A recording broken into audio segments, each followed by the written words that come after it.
Sejam todos muito bem-vindos ao meu canal do YouTube. Vou começar uma série de entrevistas com pessoas muito especiais e hoje vou trazer minha discipuladora Fernanda. E são perguntas, gente, vocês ficam ligadinhos, curtem esse vídeo e enviem para pessoas que você acha que esse vídeo pode edificar a vida delas, tá? E o tema do nosso vídeo é o que a Bíblia diz sobre aborto, homossexualidade e política. Vamos ver aí quais são os princípios bíblicos para todas essas dúvidas. E a primeira coisa que eu queria que a Fernanda compartilhasse com a gente é de onde vem, né, essa autoridade toda, né? Como que essa mulher conheceu Jesus, como que ela conheceu a Bíblia, da onde vem toda essa sede, toda essa busca. Para quem não sabe, Fernanda é profeta e agora profeta de ofício, né? Então, da onde vem? Como que você conheceu Jesus? Conta um pouquinho dessa história. Na verdade, eu já nasci num lar cristão, né? A minha mãe, falo nasci, mas quando a minha mãe aceitou Jesus eu tinha 2 anos de idade. E então eu fui criada na igreja, mas houve um tempo em que eu saí, como as pessoas diziam, eu me desviei. E aí eu voltei depois de um tempo para casa do Senhor, porque aquela semente que é lançada, ela nunca vai voltar vazia, né? A Bíblia diz que a palavra ela nunca volta vazia. E então ela precisava de todo um processo para ela germinar e tal. E essa autoridade que as pessoas veem, vê-se como uma mulher ousada, a gente não vem de mim. Até porque eu sempre fui uma pessoa extremamente insegura. Mas a autoridade vem do Espírito Santo. E falar sobre a palavra de Deus vem de ler a própria Bíblia. É de ler e ver o que Deus está falando, né? A gente lê e a gente pede auxílio ao Espírito Santo para que ele possa nos fazer entender, porque não é só uma leitura, mas é conhecimento, a gente tem o conhecimento da palavra, mas também o poder de Deus, que é através do Espírito Santo. Você já buscava isso desde quando você se converteu, ou não? Não, na verdade, assim, eu sempre ouvia, né, nos cultos muitas palavras, né, mas eu nunca tive uma vida devocional, uma vida de intimidade com Deus. Era igual o povo de Israel mesmo, é o Deus dos nossos pais, mas eu não conhecia Deus com os meus próprios olhos, né? Eu conhecia aquilo que as pessoas falavam, igual eu já falo. Antes eu te conhecia de ouvir falar, mas agora os meus olhos te contemplam. Eu acho que a diferença tá aí. Hoje eu não conheço Deus pelo que as pessoas falam, mas eu vejo. E Deus fala comigo diretamente. Seja através da palavra, seja através de alguém, através de um louvor, ele fala comigo. É um tempo em que eu vivo com intimidade. Então é isso que me dá autoridade. Porque quem está me falando não é um homem, não é uma pessoa. Quem está falando comigo é o próprio Deus. Você se lembra quando que você foi batizado com o Espírito Santo? Com quantos anos? Eu tinha por volta de 15 anos. Você buscava isso ou não? Não, aconteceu. Aconteceu um evento, uma programação da igreja, Assembleia de Deus, aqui de Santa Bárbara. Quando teve a mudança de pastor, começou a ter esse tipo de evento, que eram as manhãs com Deus, e eu e vários amigos, adolescentes da mesma idade começaram a ser batizados com o Espírito Santo. Foi um momento muito especial, inclusive eu quero até honrar aqui a Assembleia de Deus. Hoje eu não estou mais lá, mas nós somos irmãos em Cristo, e foi a igreja na qual eu fui fundamentada, né? Hoje Deus me levou para um novo lugar, para viver um novo propósito, mas a gente nunca pode esquecer de onde que Deus nos gerou, e a gente precisa honrar. Então foi um tempo muito precioso e eu precisava de passar por outros processos para viver isso que eu estou vivendo hoje. Você considera que lá foi o seu encontro com Deus e na remida foi o seu reencontro ou não? Você considera que você encontrou verdadeiramente com Jesus na remida? Olha, eu acho que quando eu estava lá, eu fui tipo o jovem rico. Que Jesus não quer. Que ele fala para Jesus: nossa, eu tenho cumprido tudo, o que a palavra me diz, mas quando Jesus fala com ele, larga tudo e me segue, não, eu fiz igual ele fez mesmo. Eu me entristeci e fui embora porque eu não queria largar. Eu queria Deus, mas eu também não estava disposta a abrir mão, renunciar. E na Igreja Remida eu fui aprendendo que os mandamentos do Senhor, eles não são penosos. Aquilo que Deus te pede para renunciar, na verdade não é coisa difícil.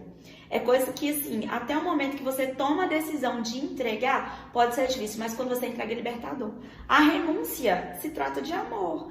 né? Muitas vezes as pessoas pensam que o amor e o Evangelho de Cristo ele não envolve renúncia, só amor, amor. Mas o amor também está em renúncia, porque o próprio Cristo ele renunciou o lugar dele como Deus para vir até a terra e padecer aqui como homem por nossa causa. Então o Evangelho, a renúncia sim, é importante. E o amor tem renúncia. Então eu aprendi isso e aprendi muito. Uma das coisas que eu mais amo na minha igreja é o tanto que se bate na tecla de intimidade com Deus. Todas as palavras na nossa igreja terminam em intimidade com Deus. Você precisa estar num lugar de intimidade, né? Num lugar secreto. Como a gente tem a sigla na nossa igreja, a gente fala TSD, que é tempo a sós com Deus. A gente precisa de conhecer a Deus com os nossos próprios olhos. Falando sobre renúncia. Suponhamos que eu fosse um homossexual. Como que eu posso ter uma vida em Deus, não me enquadrando em nenhum perfil? O que eu posso fazer para agradar a Deus, me considerando de um sexo que não é o qual eu nasci? Então, tudo na nossa vida é renúncia. Por exemplo, da mesma forma que eu tenho que renunciar pecados, porque eu tenho que renunciar. Por exemplo, se eu sou uma pessoa que eu sou acostumada a falar mentira, eu tenho que renunciar a mentira. Se eu sou uma pessoa que me embriago, eu tenho que renunciar à bebida. É para todo tipo de pecado. E aí, as pessoas têm em mente assim, que alguns pecados, nossa, esse pecado aqui é muito difícil. Nossa, mas isso aqui... Gente, eu odeio esse tipo de pensamento, porque isso traz...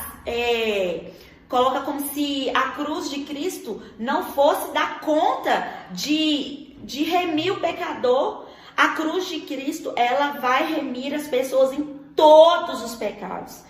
E aí, às vezes, as pessoas falam, nossa, mas isso é muito difícil. Leva para a cruz que Jesus dá conta. Leva para a cruz que Jesus salva. Nós não damos conta. Nós sozinhos não, mas quando você está alicerçado em Jesus, sim. Eu vejo dessa forma, que como nós não conseguimos ser onipresente, onisciente, onipotentes, então, e como a Bíblia fala que nós somos imagem e semelhança de Deus, então a gente pensa assim, se eu não dou conta, Deus também não dá. A gente pensa, pelas minhas próprias forças eu não consigo. E não vai dar. Eu vou te falar, se eu fosse olhar a minha vida, na força do meu braço eu não dou conta. Mas, quando você está alicerçado em Deus, Ele te leva a esses lugares de você renunciar e daquilo ser, de ser leve. Então, biblicamente, o que você falaria com uma pessoa que está nessa situação de homossexualidade abre mão. Pega a sua cruz. A primeira coisa, se encontre com Jesus e escute o que ele vai falar. Sabe? Não adianta também. Eu vejo muitas pessoas querendo bater nessa tecla e querer convencer as pessoas do pecado delas. Não cabe a nós. Esse trabalho é do Espírito Santo. A Bíblia deixa claro que quem convence o homem do pecado e do juízo é o Espírito Santo. Então, eu não tenho que te convencer que você está pecando. Quem te vai fazer isso é o Espírito Santo. Então, o que você tem que fazer, assim como todas as outras pessoas do planeta Terra, é Espírito Santo. E dar liberdade para Ele. E ter pronto. Um relacionamento. Ter um relacionamento. Ele vai te convencer. Ele vai te mostrar. Né? Às vezes a gente entra numa esfera que as pessoas gostam muito de falar que não julgueis. Olha, gente, a gente não vai julgar as pessoas nunca, porque a igreja, ela está aberta a todos, mas não a tudo. E o pecado, nós vamos julgar sim. Em caso de homossexualidade, vem como está. O pecado sim. Inclusive, o mentiroso, o cachaceiro, o feiticeiro. Quem quiser, pode vir. A prostituta. Entra, gente, fofoqueiro. Ah, mas na igreja é um lugar de pessoas muito hipócritas. É por isso que você tem que estar lá. Vem com a gente, meu filho, porque aqui é o seu lugar. Aqui é o lugar onde nós vamos ser restaurados juntos. Onde nós vamos ter as nossas dificuldades sanadas juntos. Não é sobre qual pecado é pior, qual é pecado. Às vezes as pessoas... E a comparação de pecado que as pessoas fazem? Ah, não, mas é melhor isso do que isso. Não é melhor. É tudo ruim. Não tem como medir um pecado se ele é ruim e o outro é menos ruim. Tudo é pecado. Tudo desagrada a Deus. Todo e qualquer tipo de pecado fere o coração de Deus. Por quê? Porque a essência de Deus é santidade. E isso é uma coisa que nós cristãos, nós lidamos com isso todos os dias. Porque quando a gente peca, o Espírito Santo ele vem e nos fala. Na hora. A gente sabe, né? E isso é uma coisa que ele faz por nós. Não somos nós que temos que nos convencer de pecar, porque a gente não faz. A nossa essência também é de santidade. Eu vejo as pessoas que sempre falando assim, mas tá achando que é santo, fulano tá achando que é santo. Quando as pessoas, você acha que você é santo? Eu não acho, não, eu tenho certeza, porque a Bíblia fala, Jesus fala, né, através de Pedro, sede santos, pois eu sou o santo. E eu sou a imagem e semelhança de Deus. E Deus, a essência dele é santidade. Ou seja, eu tenho uma essência de santidade. Eu tenho um espírito dentro de mim, que é um espírito santo. Então eu tenho que estar no lugar de santidade, sim. É um santo brigando contra um pecado. Exatamente. Né? Tem até uma frase que a gente coloca no Encontro com Deus que é assim: você não é uma pecadora tentando ser santa, você é uma santa lutando contra o pecado. Vai ser assim. Isso é para todos. Isso é para todos. E Cristo é a resposta para tudo. A cruz de Cristo é a resposta para todos os pecados. Em caso de uma pessoa, de uma mulher, sofrer um estupro e desse estupro se gerar uma criança, qual é o embasamento bíblico para não tirar esse filho, para não tirar esse fruto? Então, aborto é homicídio. E eu vou te falar onde que está nos mandamentos. Simples, não matarás. Você está tirando uma vida. A gente entende que aquela situação, ela é uma situação de muita dor. Essa é uma situação para a mulher que, assim, de dar muitas feridas na alma. Mas isso é querer justificar um erro com outro erro. Um pecado com outro pecado. E é o que eu acho mais engraçado. Por exemplo, no nosso país, as pessoas sempre usam esse argumento. Mas no Brasil, já é lei que em caso de estupro, a mulher pode abortar. Então, a briga não é sobre isso, porque isso já está garantido na Constituição. Ainda terrena, né? Porque aí a Constituição Universal, que é a palavra de Deus, não. Mas terrena sim. Então, a briga de muitos grupos é uma briga que ela não tem embasamento, porque isso já é lei. Ela tem esse direito garantido. Outro fato. Nenhuma mulher no Brasil é obrigada a ter um filho e levar ele para casa. Você pode ter. Ela pode ter e deixar no hospital. Ela não precisa olhar para essa criança. Ela não precisa olhar. Eu trabalhei um tempo no Conselho Tutelar e a gente já teve um caso desse. Aqui, uma pessoa veio de outra cidade, teve o filho aqui e imediatamente, assim que ela teve filho, a assistente social do hospital ligou pro conselho, porque precisava tirar a criança do hospital e abrigar, porque a mãe não quis a criança. Então, não é errado, biblicamente falando, eu gerar uma criança e não querer cuidar dessa criança. É errado eu ir lá e cometer um aborto, que biblicamente é um assassinato. É um homicídio. E de onde que a gente vê isso na Bíblia? Existe na Bíblia um deus que se chamava Moloque. E era tipo uma estátua, e dentro dessa estátua havia fogo. E as pessoas, sabe o que as pessoas faziam? Elas levavam os filhos até esse lugar e jogavam as crianças lá dentro vivas. Com o propósito de? Com o propósito de adorar aquele Deus. Então, lançavam-se crianças lá em adoração. Em adoração, em culto àquele Deus. Era a morte de crianças. Era a oferta. Pois é. E hoje, em que se difere um aborto? Porque a criança, gente, ela está viva. Olha como eu vou falar não de coisas espirituais, mas olha como isso é uma coisa que no entendimento humano não tem como. Assim que uma mulher fica grávida, aquela criança que está dentro dela, ela passa a ter direitos. O que eu aprendi também no Conselho Tutelar é que a gestante, ela é obrigada a fazer um pré-natal. Quando uma gestante, ela para de ir nas consultas do pré-natais, eles acham um conselho tutelar. Mas aí você pensa, mas a criança nem nasceu ainda, o conselho tutelar não é para garantir direito das crianças e dos adolescentes? Ou seja, aquela criança que está dentro do útero da mãe, ela já tem direitos. De ser cuidada. Ela já tem direito à saúde, Ela tem direito de ter acesso à saúde, né? De ter aquele cuidado. Mas aí a mãe tem o direito de fazer um aborto? Como assim a criança tem direito à saúde, mas não tem direito à vida? Mesmo olha como que é falho. Como crianças que nascem com alguma doença, que vão nascer, né, com alguma doença degenerativa e tudo mais. Então, mas aí a gente fala assim, Deus é Deus sobre tudo. Se Deus deu a vida, deixa por conta de Deus, gente. Deixa que Deus faça a vontade dele. Ai, mas é muito sofrimento. Não, então você não está pensando você não está pensando como é a vontade de Deus. Você está pensando naquilo que é mais fácil para você, né? No seu bem-estar. Realmente não deve ser uma situação fácil. Mas tá no combo. No mundo tereis aflições. Tá no combo. Talvez essa vai ser a sua. Mas também já vi casos de grávidas, de crianças com diagnóstico de microcefalia. E hoje tá aí homem, formado, tem uma família, sabe? Deixa que Deus muda toda uma história. E se não for para ser, Deus vai te dar a oportunidade de gerar, Deus dá a vida, Deus tira.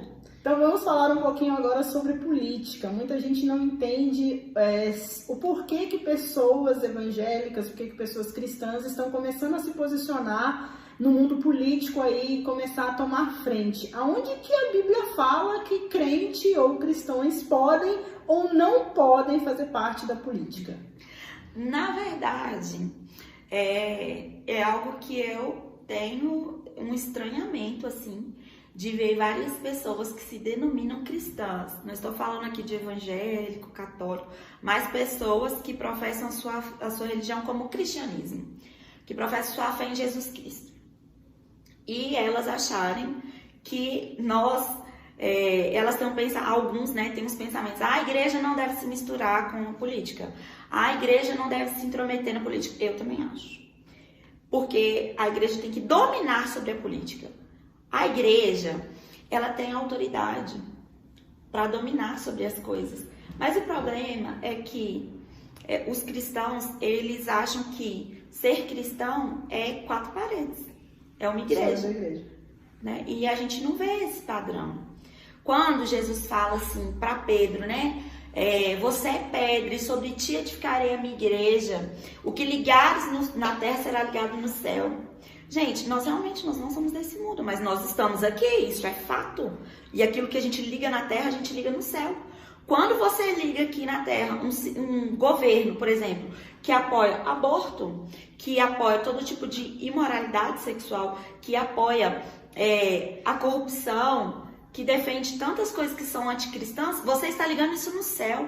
Você está dizendo no mundo espiritual que você é favorável a esse tipo de governo. Isso se torna a realidade da nação, a realidade do povo. Né? A igreja, as pessoas precisam entender, não é porque a igreja ela se posiciona politicamente que quer dizer que a política domina a igreja. É muito pelo contrário. A política nunca vai submergir a igreja, é o contrário. A igreja, ela domina sobre tudo. Vem Jesus e a igreja.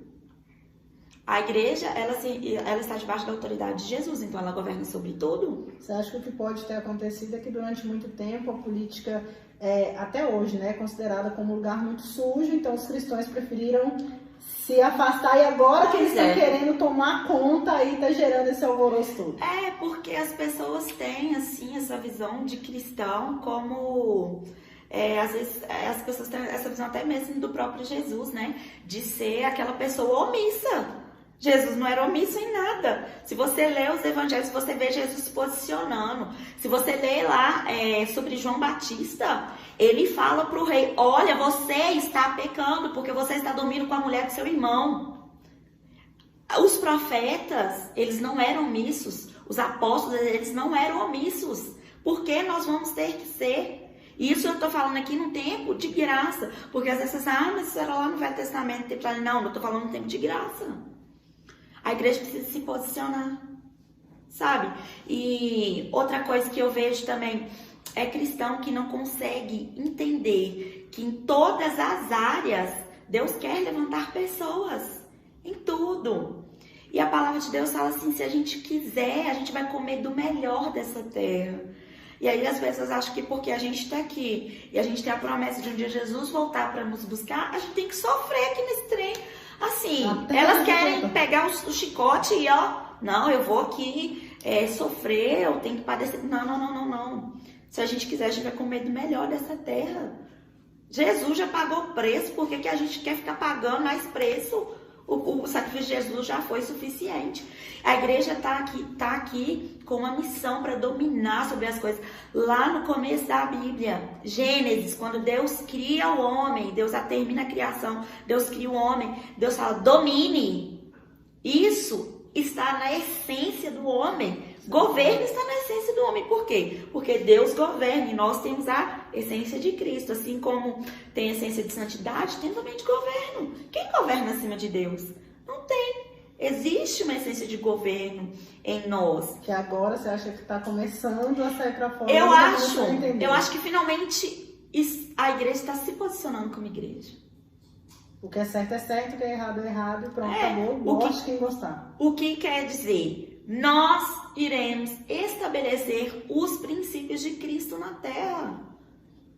E aí pode levantar contra, pode falar, e eu te digo mais, não é porque as pessoas estão falando que a realidade espiritual de uma coisa vai mudar. Se está na Bíblia, e se Jesus condena o aborto, as pessoas podem falar, as pessoas podem fazer essas palhaçadas que ficam fazendo com essas dramatizações de criança, pode invadir igreja, pode fazer passeata, elas podem fazer o que quiser, que o princípio bíblico não vai mudar por causa disso, porque Deus é imutável, Deus não muda, e a essência de Deus é santidade. É pecado? É pecado. É simples. Então eu vejo que a igreja nesse tempo ela está se levantando com a voz de autoridade que ela tem, porque quando Jesus morre, ele vai até o inferno, ele pega a chave da morte e do inferno e ele entrega para a igreja. É uma chave de autoridade. Jesus está falando para a igreja assim, você tem autoridade. E durante muito tempo o que a igreja fez foi, legal esse negócio aqui. Muito bom. Mas não usou. E agora, finalmente, a igreja está exercendo o seu papel. Mas as pessoas estão tendo entendimento que a igreja agora está julgando, que a igreja está se levantando contra. Não. A igreja está se levantando a favor do reino de Deus, dos princípios de Cristo. Porque o reino de Deus começou quando Jesus veio. Então... O reino de Deus, ele é eterno, é imutável. Não vai mudar porque você quer. Não vai mudar porque a sua condição ou a minha condição de pecado é essa. Deus não vai falar assim, ai minha filha, coitada, nossa, você não consegue vencer, por exemplo, um pecado, justiça própria, você não consegue vencer, mas aí porque eu te amo muito, eu vou deixar você ter esse pecado. Não vai fazer isso. Não vai, porque a essência de Deus tem uma essência de santidade. E a gente vê um padrão de governo bíblico, isso está na Bíblia, gente. Eu acho que o que falta para muito cristão é ler a Bíblia. Se a gente for ver sobre governo na Bíblia, quando se começou a homens a governar, reis, né? A gente vê que os reis, eles eram ungidos pelos sacerdotes. O primeiro rei da história do povo de Israel foi Saul. E ele foi ungido por um profeta, juiz e sacerdote que é chamado Samuel. Ou seja, sem que aquele homem recebesse a unção, ele não era reconhecido como rei. E a unção, ela não vem de um homem para o outro, ela vem do próprio Deus. Ele precisava da aprovação de Deus para governar o povo. E aí a gente pega cristão falando, a igreja não tem que se preocupar com isso.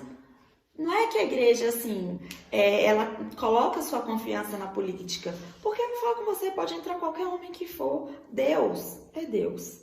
E a gente pode viver aqui no natural, por exemplo, no Brasil, um sistema de democracia. Mas no reino de Deus é uma monarquia. Quem governa é Deus. E se entrar e começar a quebrar os princípios de Deus, Deus tira. Deus quebra. Tem na história do povo de Israel, a gente tem que ter muito cuidado com o que a gente escolhe para governar. Porque aquele que governa fala muito sobre aquilo que o povo vai viver. Tem um homem na história do povo de Israel que ele se chama um rei chamado Manassés. Ele foi um rei extremamente ruim. Ele foi um rei que ofereceu seus filhos a Moloque, matou seus filhos a Moloque. Ele foi um rei que ele consultava os mortos, que praticava feitiçaria. E esse homem governava o povo, que é a nação conhecida como o povo de Deus. Como que um homem sem qualquer princípio de Deus governa um povo de Deus? Vai dar ruim. Não tem como. A conta não fecha. E a Bíblia fala que quando o injusto governa, o povo padece, o povo geme. O povo geme. A nossa escolha de governo não é só sobre... porque eu gosto desse candidato. Não é sobre o candidato, é sobre como nós vamos até viver daqui pra frente, sobre o que nós vamos ter que passar daqui pra frente. Eu não sei você, mas entre escolher poder viver coisas boas ou ruins, eu vou escolher a boa, porque eu não sou burra, né? Mas aí a gente às vezes está escolhendo juízo sobre nossas vidas. E às vezes as pessoas estão escolhendo mais pelo lado financeiro do que pelo lado espiritual. Na verdade, as pessoas estão querendo escolher pelo benefício próprio.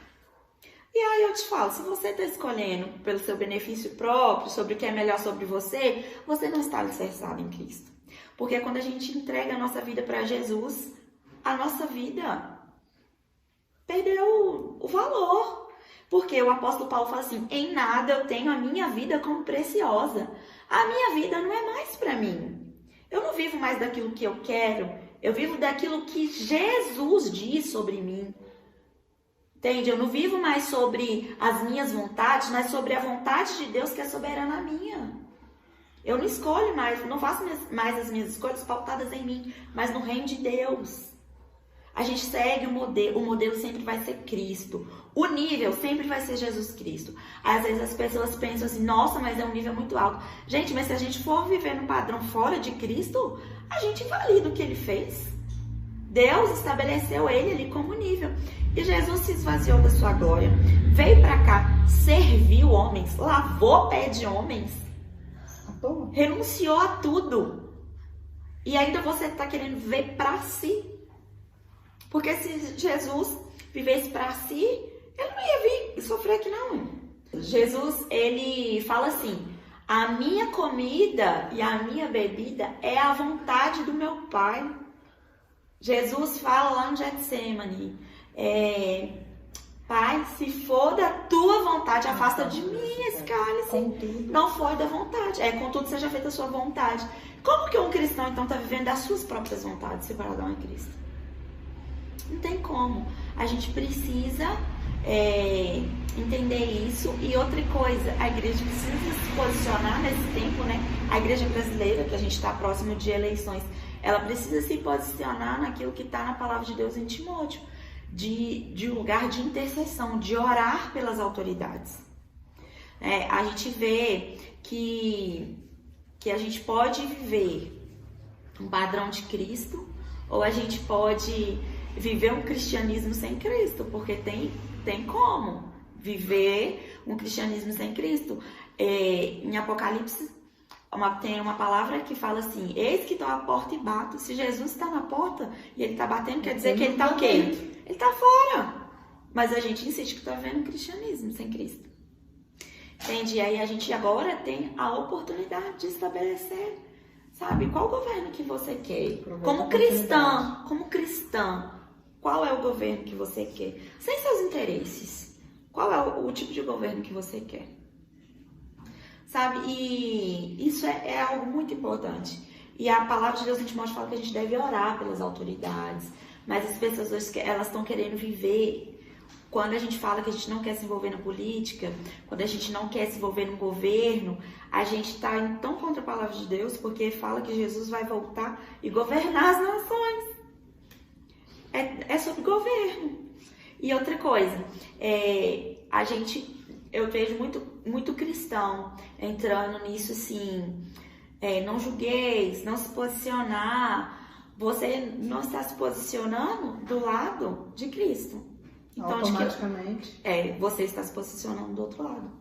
Porque não existe um meio termo. Não, você está sendo omisso, mas você está se posicionando de uma outra forma, sabe? E a gente vê hoje muitas pessoas que não são cristãs, que não têm autoridade nenhuma para falar, porque nem conhecem a Bíblia, não conhecem a Deus, não conhecem, porque só tem como conhecer a Deus convivendo, lendo a palavra de Deus, e elas querem ditar como a igreja deve andar. E o pior, cristão seguindo as pessoas que não seguem a Cristo. E aí, o que acontece? A gente está vivendo um cristianismo. A gente vê hoje, você entra no Instagram, por exemplo, você vê lá, cristã e feminista, cristão anarquista, cristão e que defende aborto, cristão que está a favor da legalização das drogas. Eu fico assim, gente, sabe o que está faltando? Cristão satanista. É o que está faltando. Porque as pessoas, elas acham que elas podem se posicionar no cristianismo da forma que elas querem. Mas o padrão do cristianismo é Cristo. Se ele não estaria naquele lugar, se ele não tomaria aquela decisão, nós também não podemos estar. Porque tem muito esse entendimento de assim, mas isso não é pecado, isso não tem nada a ver. Eu posso fazer, eu posso estar, eu posso fazer a mesma coisa que a pessoa está fazendo. Mas Cristo faria aquilo? Se Cristo estivesse vivo hoje, está, né? Ele estaria naquele lugar, fazendo aquilo, falando aquilo. Se você acha que Cristo não estaria fazendo aquilo, e você é a imagem e semelhança de Cristo, logo, você também não pode estar ali. Você também não pode estar fazendo aquilo ali. Se aquilo ali não adora a Deus, muitas pessoas, né? Vamos citar aí o caso de cantoras sertanejas aí que se separaram, né? Simone e Simaria. Se uma tá indo para um lado, a outra tá indo para o outro, é normal, não tem como andar junto, luz e treva não mistura. Mas a pessoa conheceu a Jesus e continuou com os mesmos hábitos, continuou usando as mesmas roupas, cantando as mesmas músicas. Acho que não conheceu. O que acontece? A mudança, ela não é só em coisas exteriores. A maior mudança é de dentro para fora. Mas o que acontece? A palavra fala assim, como poderão andar dois juntos se não há acordo? Né? Para andar junto, precisa ter acordo. Ou vai para as trevas ou vai para a luz. Né? O que não dá é para andar os dois assim. E outra coisa, existe um processo. Né? Quando eu conheço a Cristo, eu sou inundada do amor de Jesus. Aquele amor me constrange, de certa forma, que eu quero ser parecida com Ele. Então eu deixo de fazer tudo que Ele não faria. Mas é um processo. Por exemplo, a gente vê na Bíblia, um apóstolo João, que é conhecido como o apóstolo do amor. Ele já estava há certo tempo caminhando com Jesus. Mas eles chegaram numa cidade onde as pessoas rejeitaram a Jesus. E aí vira João, que futuramente ia ser chamado como apóstolo do amor, e Tiago, e fala assim, Jesus, você quer que faça cair fogo do céu para matar esse povo? Muito amoroso.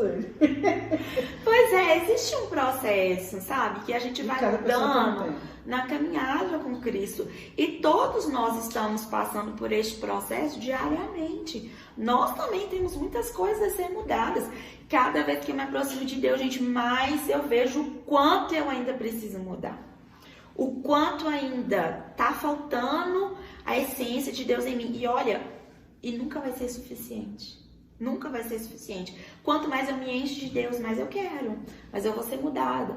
Tem uma música da Gabriela Rocha que ontem acordei com essa música na minha mente. Fala assim, eu nunca vou me saciar, enche-me de ti até transbordar. Nunca vai ser suficiente. Nunca vai ser. A sede e a fome somente. Porque quanto mais de Jesus eu tenho, mais eu experimento, mais eu vejo que eu preciso. Mais eu vejo que eu preciso ser mudada.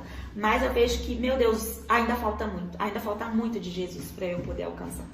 E por falar nessa fome, nessa sede, vamos falar da pessoa que você mais ama no mundo. Porque sim, é uma pessoa, a pessoa do Espírito Santo? Eu tive uma experiência com a pessoa do Espírito Santo muito... Quando que você descobriu que ele era uma pessoa? De fato, eu já tinha esse entendimento. Mas o que aconteceu? Existem coisas na nossa vida que chega um tempo que chaves são realmente viradas. Você já sabe, você já entende, mas daí você passa realmente a viver aquilo. Porque uma coisa é você entender, outra coisa é você viver. E no último encontro com Deus, né, foi me passado a ministrar uma ministração que se chama Espírito Santo, que é a última ministração do nosso encontro com Deus. E aí, eu logo já pensei assim, meu Deus, como que eu vou falar? Como que eu vou falar sobre o Espírito Santo? E aí, eu sei que muitas pessoas, quando foi dito meu nome sobre o ministério do Espírito Santo, elas tiveram uma percepção, assim, né, de poder, de ousadia, dos dons e tal. Tudo isso é muito legal, é muito bom. Edifica aí, igreja. Mas o que o Espírito Santo me disse vem me conhecer. E foi algo assim que mudou completamente a minha visão sobre tudo. Eu falo que mudou minha percepção exatamente sobre tudo. Aquilo que eu achava que eu conhecia foi mudado. Tudo foi transformado. Eu comecei a ler um livro. Coincidentemente, eu estava conversando com 2 amigas no grupo de WhatsApp. E aí, me deu um estalo assim, bom dia, Espírito Santo. É um livro, e uma delas falou assim, eu comecei a ler esse livro hoje. Coincidentemente, eu disse assim, amiga, eu preciso ler esse livro. Eu sei que eu preciso ler esse livro. Aí eu disse, eu vou levar pra você na igreja, que eu não li, eu li o primeiro capítulo, então ainda dá pra eu parar de ler, eu vou te emprestar. E aí eu comecei a ler. E aí foi saltando pra mim, assim, a pessoa do Espírito Santo. Porque mesmo numa vida cristã, e isso é um erro de dentro da igreja, a gente desvaloriza o Espírito Santo. A gente coloca ele como se ele estivesse num lugar inferior a Deus e a Jesus. Como se ele não fosse Deus. Como se ele não fosse Deus. Por quê? A gente tem aquela visão de Deus assim, Deus, aquele que criou todas as coisas, o poderoso que está sentado no trono. E realmente é. E a gente tem aqui a visão de Jesus, que nos dá aquele quebrantamento, né? Aquele que morreu na cruz por mim, aquele que derramou o seu sangue, que pagou o preço por minha vida. Realmente é. Mas quando fala do Espírito Santo, o que a gente fala sobre ele? A visão que a gente às vezes tem do Espírito Santo, bomba. E olha que Jesus falou, né? Que iria vir. Que depois dele ia vir o Consolador. E é tão engraçado que Jesus fala que todos os pecados contra ele poderiam ser perdoados, mas blasfemar contra o Espírito Santo não. Não é um pecado que não tem perdão, sabia? Tem um pecado que não tem perdão, que é blasfemar contra o Espírito Santo. E aí a gente não se envolve no relacionamento com o Espírito Santo, porque nós não fomos ensinados a isso. Nós valorizamos ele, nós não tratamos o Espírito Santo como Deus. Nós não adoramos ao Espírito Santo, gente. Você pode ver quantas canções existem adorando ao Espírito Santo. São pouquíssimas. São pouquíssimas. Quantas palavras a gente vê falando sobre a pessoa do Espírito Santo? Sobre o lugar de honra para o Espírito Santo? São poucos. A gente sempre fala de Deus, a gente sempre fala de Jesus.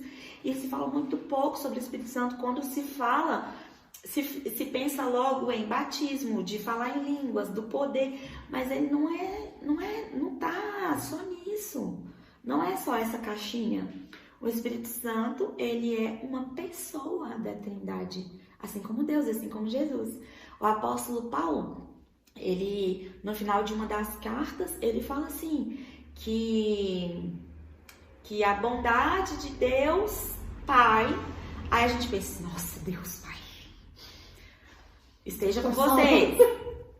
Aí ele fala, a graça de Jesus. Nossa, eu preciso da graça de Jesus, porque senão eu vou pro inferno. Eu preciso da graça. Aí fala assim, e a comunhão com o Espírito Santo? Talvez isso não deve ser muito importante, até porque tá por último. Ou então assim, comunhão. Isso não deve ser tão importante. O que é comunhão com o Espírito Santo? Não, é uma coisa que a gente não valoriza. mas deixa claro, e a comunhão com o Espírito Santo não é algo distante. Comunhão é estar em comum união, eu estou junto com ele e ele está junto comigo o tempo todo. O Espírito Santo é Deus com você o tempo todo, e é algo tão magnífico, é algo tão especial, que ele quer se relacionar com você, ele quer falar com você, ele quer te contar as coisas. E outra coisa, ele quer ouvir você dizer as coisas para ele. E aí quando a gente está passando por alguma coisa, alguma luta, alguma aflição, ele leva até o Pai as nossas súplicas.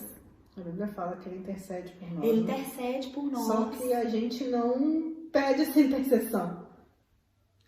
Não, ele é tão maravilhoso que às vezes a gente não pedindo, ele faz. Porque fala que é com gemidos inexprimíveis. Ou seja, eu nem expressei e ele já tá levando pro Pai aquilo que eu preciso. Por quê? Porque o Espírito Santo, ele sabe tudo. E outra coisa, olha só como a Trindade, ela é tão perfeita. Só tem como chegar até a Jesus através do Espírito Santo. Né? Através do Espírito Santo eu chego até a Jesus, e através de Jesus eu chego até ao Pai. Então não tem como. Tem como pular. Não tem como viver sem o Espírito Santo. Às vezes as pessoas ficam assim: eu preciso do Espírito Santo para exercer tal ministério, eu preciso do Espírito Santo.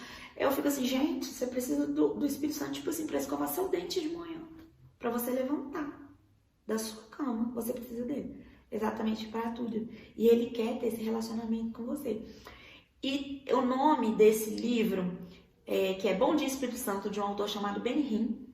Ele conta a experiência dele com o Espírito Santo e tem muitos fundamentos dentro da palavra que realmente mudam a nossa percepção. Fica a dica para quem quiser Fica a dica. É um livro maravilhoso, extraordinário. É uma palavra viva mesmo. Ele fala no final do livro que você vai começar a acordar e você vai começar a falar nos seus dias. O livro termina assim, falando Bom Dia Espírito Santo. E é uma coisa que eu não consigo mais ver sem. Eu acordo e a primeira coisa, Bom Dia Espírito Santo. Porque eu preciso dele no meu dia o tempo todo. Eu não sei mais viver sem a percepção do Espírito Santo no meu dia. Eu preciso saber que... Eu sei que ele tá ali, mas além de saber, eu quero me envolver com ele, eu quero ter comunhão com ele. Às vezes os meninos aqui em casa ficam assim, como que você tá falando, mãe? Tô lavando minha vasilha ali e tô falando com ele. Às vezes meu marido fica rindo, né? Olha, essa mulher tá doida conversando sozinha. Eu fico assim, você que acha que é sozinha, minha filha? Eu tô aqui perguntando pra ele, ele vai me respondendo, ele vai falando no meu espírito. E, gente, quando eu li essa frase, que você possa acordar e dizer, Bom Dia Espírito Santo. Você se deu conta que você nunca deu bom dia pro Espírito Santo. Mas eu chorei. Pensa numa pessoa que chorou, assim, de desaguar.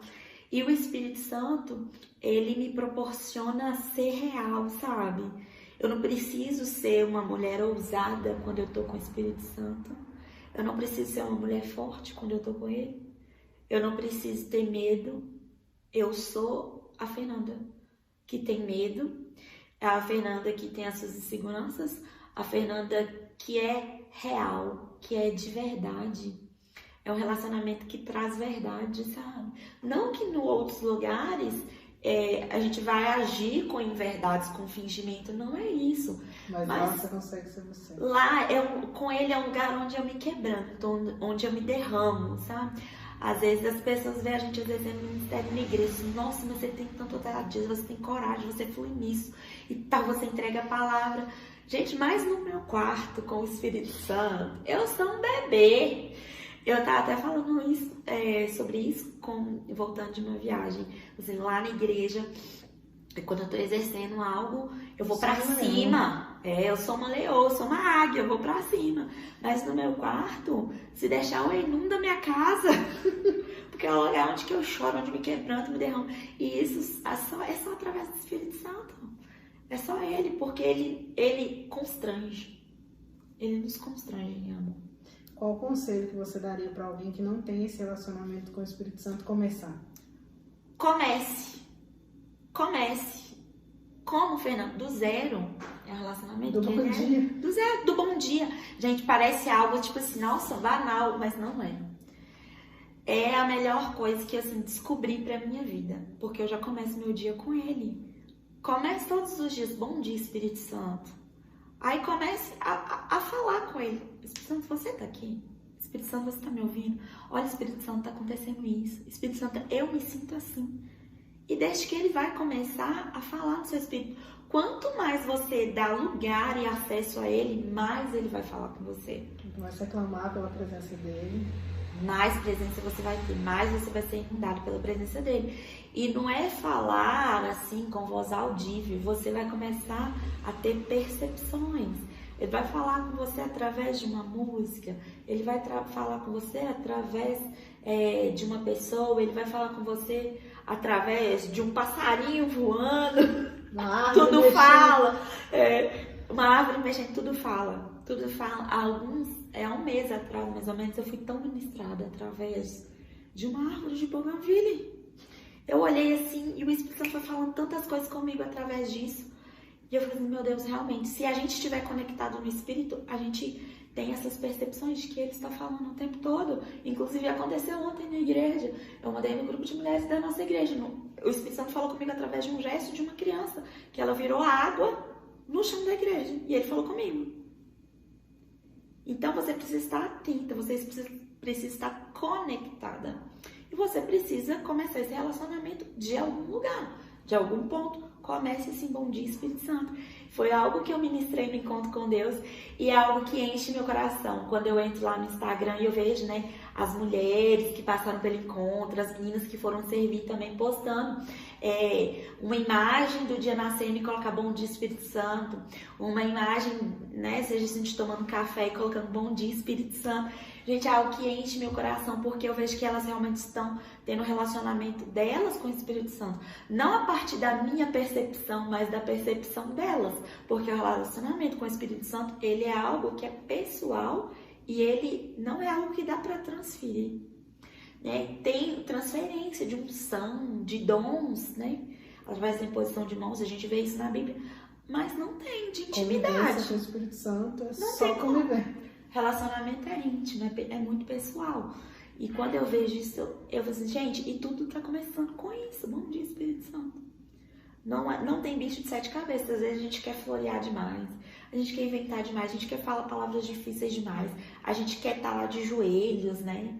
E às vezes é deitado na cama ainda. Às vezes eu me levantei da minha cama ainda, eu tô lá, bom dia, Espírito Santo, o que nós vamos fazer pra hoje? E às vezes agora eu tô assim, olha, Espírito Santo, eu programei isso e isso pro meu dia, mas se você quiser pode mudar todos os planos. Eu fico aqui nesse quarto o dia todo conversando com você. E eu dou essa liberdade, sabe? E eu vejo assim, o meu marido, né, tendo essa percepção. O Fábio, nós tivemos uma experiência há pouco tempo que a gente estava almoçando na casa da minha mãe. Veio o Espírito Santo, assim, me deu um discernimento. A gente tava terminando de almoçar.